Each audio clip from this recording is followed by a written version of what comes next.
नमस्कार साथियों, मेरा नाम है संदीप और आप सभी का स्वागत है हमारे YouTube चैनल चैंपियन गुरुजी में।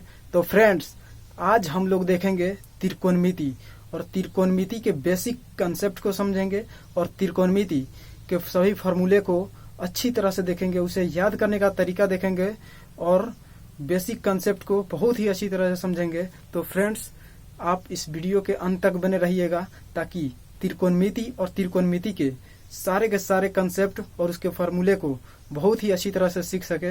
तो फ्रेंड्स, आप इस चैनल पर नए हैं तो चैनल को सब्सक्राइब अभी मत कीजिए, वीडियो को अंत तक देखिए और वीडियो अच्छा लगे तो ही चैनल को सब्सक्राइब कीजिएगा और बेल आइकन को भी प्रेस कीजिएगा ताकि जब भी हम न्यू वीडियो लेकर आए तो सबसे पहले नोटिफिकेशन आपके पास जाए। तो फ्रेंड्स, चलिए आज की बेस्ट चैप्टर को बेस्ट तरीके से शुरुआत करते हैं। तो फ्रेंड्स, अब हम लोग देखते हैं त्रिकोणमिति, यानी त्रिकोणमिति में किस चीज का अध्ययन किया जाता है। तो त्रिकोणमिति में त्रिभुज की भुजाओं और कोनों के बीच संबंधों का अध्ययन किया जाता है। और त्रिकोणमिति ग्रीक भाषा से लिया गया शब्द है। ग्रीक भाषा का शब्द त्रिकोणमिति ग्रीक भाषा का शब्द है जो 3 शब्दों से मिलकर बना हुआ है, ट्रीगोन और मेट्रॉन, जिसमें ट्री का अर्थ होता है 3, गौन का अर्थ होता है भुजा, और मेट्रॉन का अर्थ होता है क्या, माप। अर्थात त्रिकोणमिति में त्रिभुज की भुजाओं के माप के बारे में अध्ययन किया जाता है। त्रिकोणमिति में 3 भुजाओं के माप के बारे में अध्ययन किया जाता है। अब हम लोग त्रिकोणमिति के बेसिक फार्मूले को निकालने के लिए, उसे याद करने के लिए अब हम लोग पाइथागोरस प्रमेय को देखते हैं। तो पाइथागोरस प्रमेय को समझने से पहले हम लोग समकोण त्रिभुज के बारे में अच्छी तरह से समझ लेते हैं, क्योंकि पाइथागोरस प्रमेय समकोण त्रिभुज के भुजाओं के बीच संबंध को दर्शाता है। तो सबसे पहले हम लोग समकोण त्रिभुज को समझते हैं, अच्छी तरह से समकोण त्रिभुज को समझ लेते हैं। तो समकोण त्रिभुज देखिए क्या कहता है। समकोण त्रिभुज वैसा त्रिभुज जिसके एक कोण समकोण होता है उसे समकोण त्रिभुज कहा जाता है। जैसे देखिए एक समकोण त्रिभुज है ए, बी और सी, जिसमें कोण बी बराबर 90 डिग्री है, यानी समकोण है, तो इसे समकोण त्रिभुज कहा जाएगा।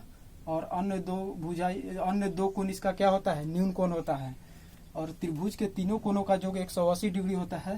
तो समकोण त्रिभुज में एक कोण 90 डिग्री होगा तो ए हो जाएगा एक तो 45 होगा, या इस भी 45 होगा। अब दूसरा एक त्रिभुज लेते हैं जिसमें ए, बी और सी, बी को 90 डिग्री लेते हैं तो या ए तो 30 होगा या ए 60 होगा। एक और लेते हैं ए, बी और सी, अगर इसको 90 डिग्री लेंगे तो इसको 60 लेंगे तो इसको 30 लेंगे, क्योंकि त्रिभुज के तीनों कोणों का योग 180 डिग्री होता है। तो 90 45 90 180 हो गया। इसको भी जोड़ेंगे तो 180, इसको भी जोड़ेंगे तो 180 हो जाएगा। अब हम लोग समझते हैं कि किस कोण को लेंगे तो कौन लंब होगा और कौन कर्ण होगा, कौन आधार होगा, ये कैसे पहचानेंगे। तो सबसे पहले देखिए, जो कोण 90 डिग्री का रहेगा उसके सामने के भुजा को, जो कोण 90 डिग्री का रहेगा उसके सामने के भुजा को क्या कहेंगे, कर्ण यानी हाइपोटेनस कहेंगे। और उसके बाद जिस कोण के बारे में विचार करेंगे, जिस कोण के बारे में बात करेंगे, उस कोण के सामने का भुजा लंब कहलाएगा। यानी अगर इस हम सी कोण के बारे में बात कर रहे हैं तो ए बी क्या हो जाएगा, ए बी लंब हो जाएगा, और बी सी क्या हो जाएगा, बी सी आधार हो जाएगा, आधार हो जाएगा। अब देखिए, अब इस त्रिभुज में अगर हम इस कोण के बारे में विचार करेंगे, इस कोण पर बात करेंगे तो 90 डिग्री के सामने का भुजा तो सबसे पहले कर्ण होगा, ये तो क्लियर है। 90 डिग्री के सामने का जो भुजा रहेगा वो कर्ण रहेगा। और इस कोण के बारे में विचार करेंगे तो इसके सामने जो भुजा रहेगा वो क्या हो जाएगा, लंब हो जाएगा। इसके सामने जिस कोण के बारे में विचार करेंगे उसके सामने जो भुजा रहेगा वो लंब हो जाएगा, और जो बच गया भुजा वो आधार हो जाएगा। तो इस कोण के लिए बीसी भुजा लंब हो गया और ए बी भुजा आधार हो गया और ए कर्ण हो गया। तो समझ गया इसे अच्छी तरह से। और पाइथागोरस प्रमेय में क्या कहता है, पाइथागोरस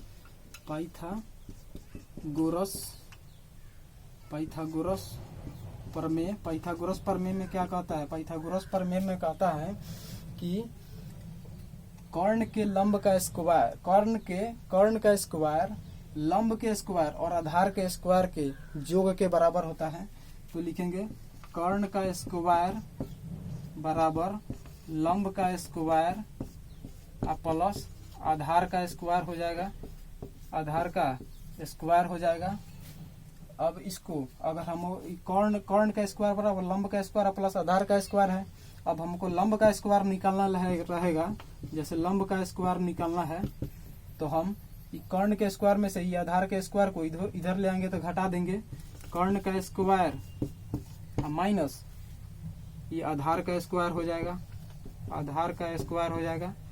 या अब हमको आधार का स्क्वायर यानी बेस निकालना, बेस का स्क्वायर निकालना होगा। तो आधार का स्क्वायर, आधार का स्क्वायर बराबर, अब इस कर्ण के स्क्वायर में से ही लंब के स्क्वायर को घटा देंगे। तो कर्ण का स्क्वायर माइनस लंब का स्क्वायर हो जाएगा।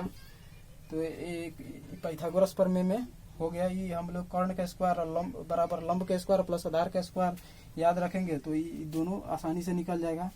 देखिए फ्रेंड्स, अब हम लोग देखते हैं त्रिकोणमितीय अनुपात। त्रिकोणमितीय अनुपात क्या होता है? तो जैसे त्रिभुज के भुजाओं का अनुपात होता है उसे त्रिकोणमितीय अनुपात कहा जाता है। जैसे साइन के बारे में देखिए, तो सबसे पहले हम लोग एक समकोण त्रिभुज बनाते हैं, उसके बाद हम लोग समझेंगे त्रिकोणमितीय अनुपात को समझते हैं। तो ए बी और सी त्रिकोण क्या होगा? समकोण त्रिभुज होगा जिसका 90 डिग्री है, तो ये समकोण त्रिभुज होगा। अब हम लोग देखते हैं साइन को, जो साइन लिखते हैं और इसको शॉर्ट में साइन लिखते हैं, इसको फुल में कोसाइन लिखते हैं और इसको शॉर्ट में कॉस लिखते हैं। टेंजेंट लिखते हैं, फुल फॉर्म है इसका, और टेन शॉर्ट फॉर्म है। उसी तरह कोसेकेंड को कोसेक लिखते हैं, सेकेंड को सेक लिखते हैं और कॉटजेंट को कॉट लिखते हैं। तो अब देखिए कि लिखते हैं कि साइन बराबर क्या होता है? लंब बटा कर्ण होता है। तो ये कैसे याद रखेंगे? तो अब देखिए एक ट्रिक होता है, इसको याद करने का ट्रिक होता है। क्या होता है? पंडित बद्री प्रसाद हर हर बोले, पंडित बद्री प्रसाद हर हर बोले, इसको याद रखेंगे और आपको ये सब निकालने आ जाएगा। तो देखिए बटा बटा कर देंगे।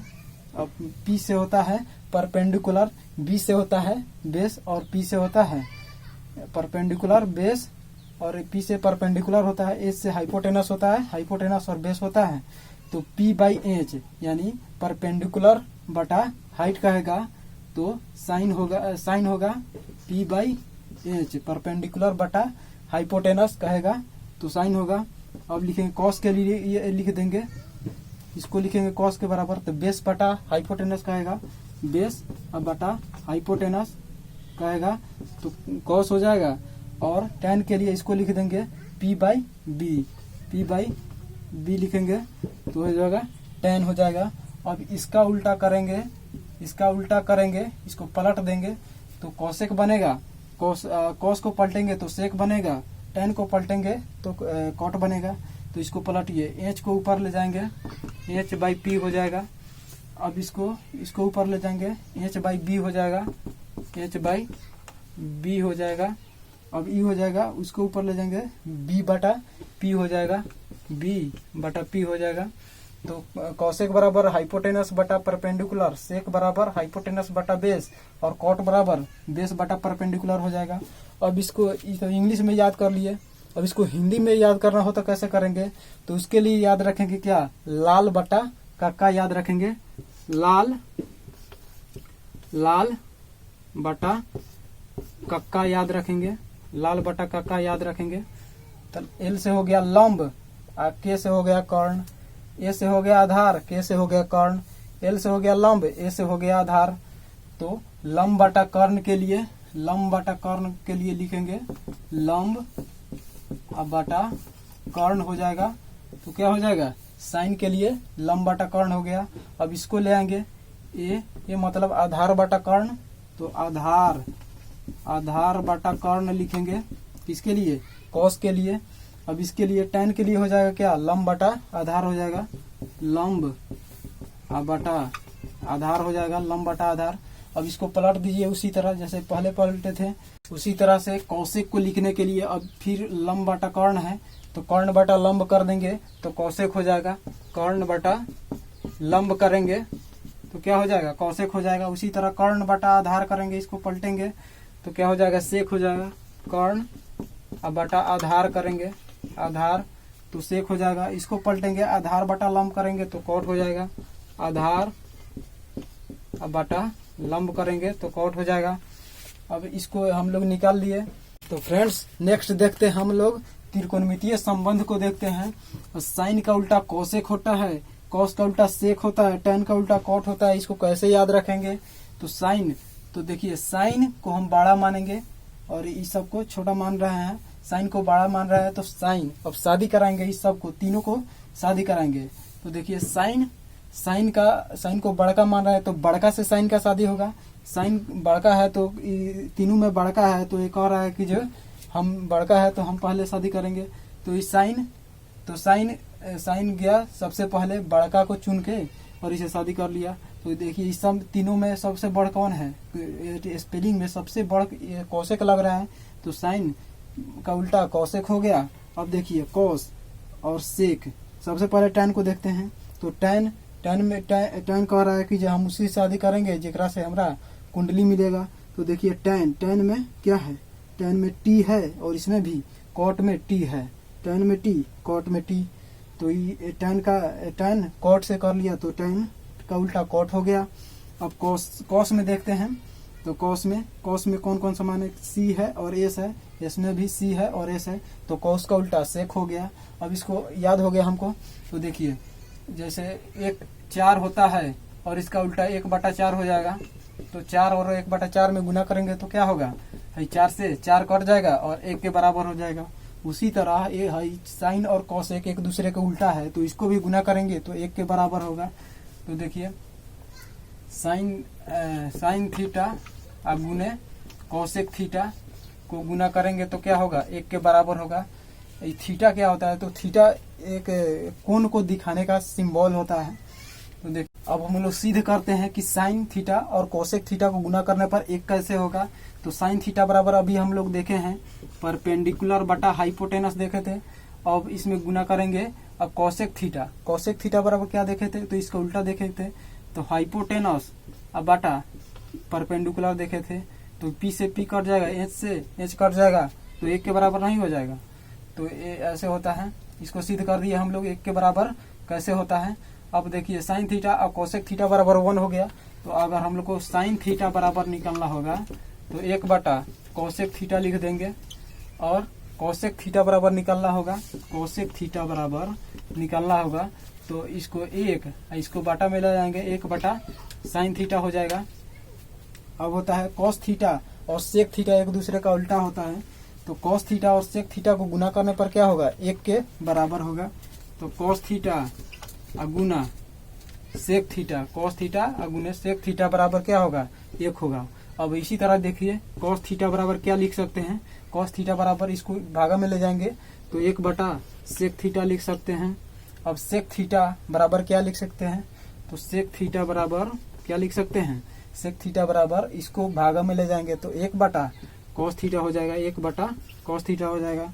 अब देखिए टैन थीटा और कॉट थीटा एक दूसरे का उल्टा होता है, कैसे याद किए हैं, इसमें टी है और इसमें टी है, तो इसको याद किए हैं टैन थीटा का उल्टा कॉट थीटा।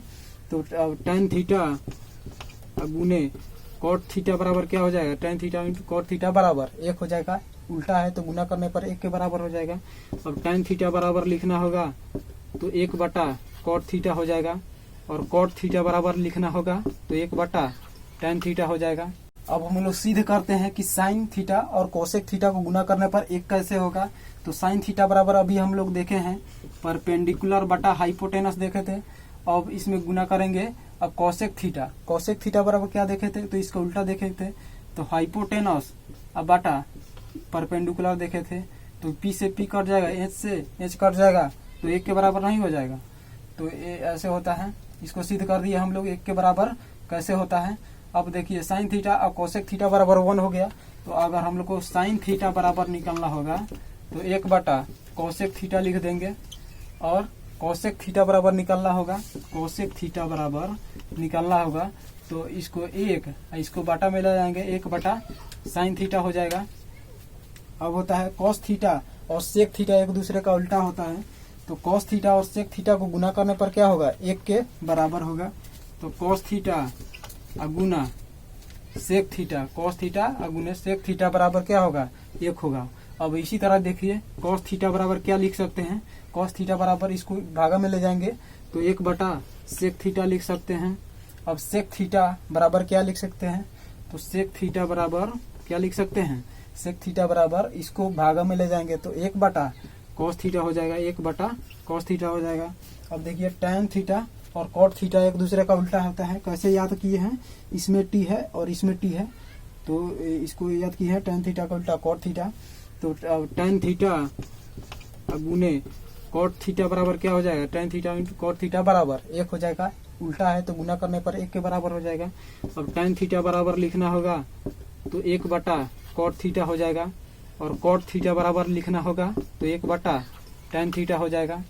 तो फ्रेंड्स आज हम लोग देखे हैं त्रिकोणमिति, और त्रिकोणमिति के बेसिक कंसेप्ट को समझे हैं, बेसिक फार्मूले को देखे हैं, उसे कैसे निकालते हैं और उसे कैसे याद रखते हैं, इन सभी बातों के बारे में आज हम लोग देखे हैं।